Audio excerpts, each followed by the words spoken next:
Hello mga kapuso, ako po si Aidan Veneracion na gaganap bilang Jobert dito sa episode ng Tadhana, pinamagatang As Soldier's Wife. Panoodin niyo po yan.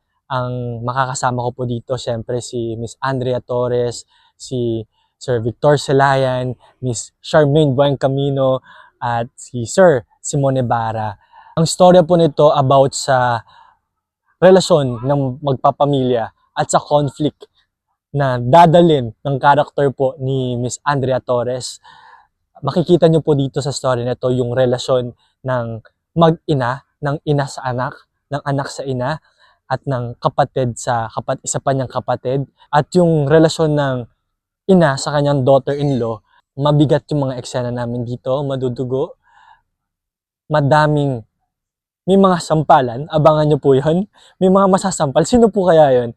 Maganda yung story na to, pasok sa story ng Pilipino at madaming makaka-relate dito dun sa pinagdadaanan ng bawat karakter. Hindi lang sa karakter ni Miss Andrea, pati din sa karakter ni Miss Charmaine, sa karakter ko at sa karakter ni Sir Victor. Ayun, wag niyo pong palalagpasin ang A Soldier's Wife, episode po ng Tadhana, ngayong Sabado, 3:15 PM sa GMA po.